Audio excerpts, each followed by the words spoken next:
Friends Gayatri పిల్లల కోసమని chicken chutney పెట్టిస్తున్నది వాళ్ళ ఫ్రెండ్ ద్వారా. గాయత్రి చట్నీ పెట్టడానికి అయితే వాళ్ళ ఫ్రెండ్ ద్వారా పెట్టిస్తున్నది. అందుకని చెప్పేసి చికెన్ తీసుకురావడానికి అయితే బయటకైతే వెళ్తున్నాను.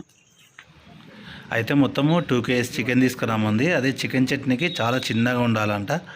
అయితే కేజీ 180 ఉంది, అందుకని 400 తీసుకున్నాను. ఎందుకంటే పిల్లలకు అనేది బాక్స్లకి ప్లస్ ఇంకోటి ఏంటంటే నైట్ టైం ఏమైనా కర్రీ మంచిగా లేకపోతే బాగుంటుందని చెప్పేసి తను ఆ విధంగా ఆలోచించి చికెన్ చట్నీ అయితే పెట్టిస్తుంది వాళ్ళ ఫ్రెండ్ ద్వారా. ఇప్పుడు వాళ్ళ ఫ్రెండ్ వాళ్ళ ఇంట్లోనే పెట్టిస్తుంది అన్నమాట.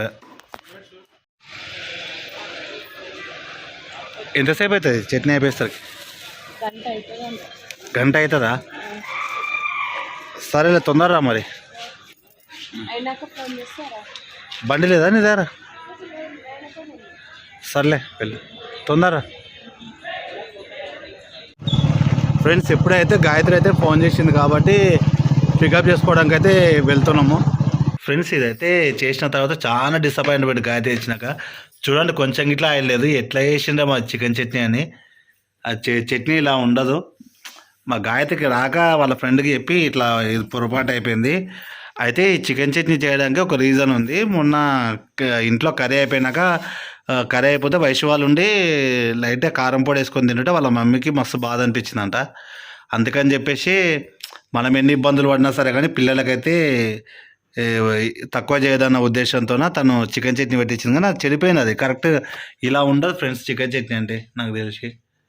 ఇగో ఆయిల్ లేదు అసలు, అందులో ఆయిల్ లేకుండా పెట్టేసాను. నెక్స్ట్ టైం మా గాయత్రి పెడుతుందంట. ఇప్పుడు చూసింది కదా, నెక్స్ట్ టైం పెట్టేస్తుందంట. చికెన్ పకోడీ లాగా ఉంది. అదంటే చికెన్ పకోడీ వేసింది దాన్ని, చికెన్ చట్నీ కాదు. సరేలే ఓకే. ఈసారి అయితే గాయత్రి వచ్చింది కానీ నెక్స్ట్ టైం గాయత్రి అయితే బాగా చేస్తుంది వంటలు ఇట్లా. నెక్స్ట్ సారి అయితే ఇంట్లోనే పెట్టిపిద్దాం. Good morning friends. టైం ఇప్పుడు 5:30 అవుతుంది మార్నింగ్. అయితే ఎగ్జామ్స్ ఉన్నాయి కదా, అందుకని చెప్పేసి అక్షయ వైశాలు ఇద్దరు కలిసి చదువుతున్నారు. అక్షయనేమో లోపల చదువుతుంది, వైషు బయట చదువుతుంది. కానీ విపరీతమైన చలి ఉంది. చలిలోనే చదువుతున్నాం ఏం తల్లి? లైట్ వేస్తే మేము లేస్తామని చెప్పేసి మార్నింగ్ చలిలో కూర్చొని చదువుతుంది. ఫ్రెండ్స్ చలి ఎలా ఉందంటే మార్నింగ్ వైషు వాళ్ళు లేచిండ్రు కదా చదువుకోనికే. అప్పుడు నేను ఇట్లా బయటికి వెళ్ళినా అసలు ఎలా అంటే డీప్ ఫ్రిడ్జ్లో కూర్చున్నట్టు ఉంది. అంత విపరీతమైన చలి, అసలు టూ మచ్ ఉంది. వైషు బ్లేజర్ వేసుకుంటుంది. ఆల్ ద బెస్ట్ అమ్మ, మంచిగా ఎగ్జామ్. ఏం ఎగ్జామ్ ఈరోజు? ఫిజిక్స్ ఏంది, మంచిగా రాసాయి. ఫ్రెండ్స్ ఇప్పుడు నేను చెప్పే ఇన్ఫర్మేషన్ ఇట్లా చాలామందికి అయితే యూజ్ అవుతుంది. ఇంకోటి ఏంటంటే చాలా ఇంపార్టెంట్ ఇది. మనం డైలీ స్నానం చేస్తుంటాం కాబట్టి ఏంటంటే స్నానం చేసే దీంట్లో గిట్లా వెయిట్ లాస్ అయ్యే టిప్స్ ఉన్నాయి. ప్లస్ ఇంకోటి ఏంటంటే హెల్తీగా ఉండొచ్చు, ఇమ్యూనిటీ పవర్ని పెంచుకోవచ్చు. కాబట్టి నేను ఈ ఇన్ఫర్మేషన్ ఇలా గ్యాదర్ చేసి మీకు అనేది చెప్పాలనుకుంటున్నాను.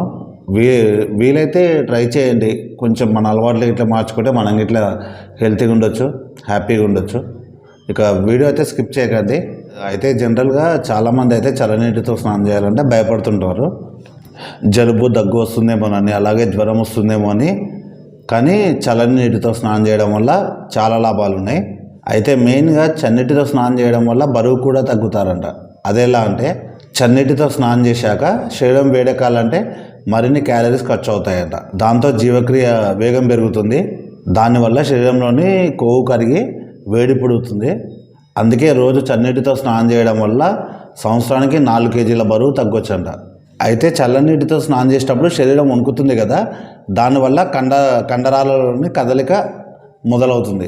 మళ్ళీ అవి యథాస్థానానికి అంటే సాధారణ స్థితికి రావడానికి మరిన్ని క్యాలరీస్ అనేది మన శరీరం నుంచి తీసుకుంటుంది.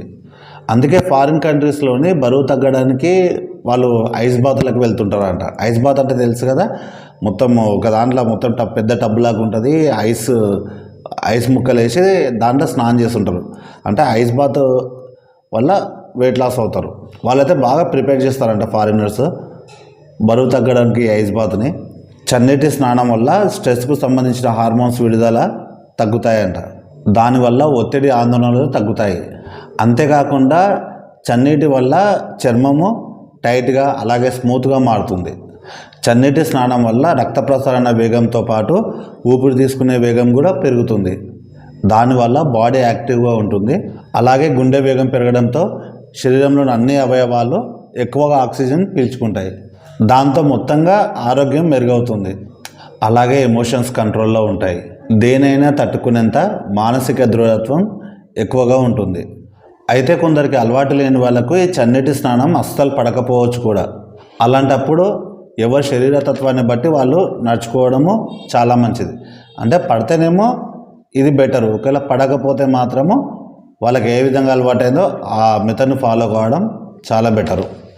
అలాగే ఇమ్యూనిటీ పవర్ పెరుగుతుంది, స్కిన్ బ్రైట్గా అవుతుంది. రోజు చన్నీటితో స్నానం చేయడం వల్ల శరీరంలోని తెల్ల రక్త కణాల సంఖ్య పెరుగుతుందంట. దానివల్ల బ్యాక్టీరియా, క్రిములు, ఇన్ఫెక్షన్ నుంచి సమర్థవంతంగా పోరాడగలుగుతుంది. అలాగే చన్నీటి వల్ల మొటిమలు రావు, జుట్టు కూడా నల్లగా అవుతుందట. జుట్టు రాలకుండా దృఢంగా ఉంటుంది. ఇది ఫ్రెండ్స్, ఇది కొంతవరకు అయితే. ఎందుకంటే ఈ వీడియో ఎందుకు చేసిన అంటే డైలీ మనమైతే స్నానం చేస్తుంటాం కదా, కొంచెం ఒకవేళ మన శరీరానికి పడితేనేమో ఇది ఈ విధంగా ఫాలో అవుతే ఇంకా హెల్తీగా ఉండడానికి అయితే అవకాశాలు ఉన్నాయి. వీడియో నచ్చినట్లయితే లైక్ చేయడం మాత్రం మర్చిపోకండి. మళ్ళీ నెక్స్ట్ మంచి వ్లాగ్తో కలుద్దాము. వ్లాగ్ని అయితే పూర్తిగా చూసి మీ సపోర్ట్ అందిస్తారని కోరుకుంటున్నాను. కొత్త వాళ్ళు అలాగే సబ్స్క్రైబ్ చేయండి. బాయ్.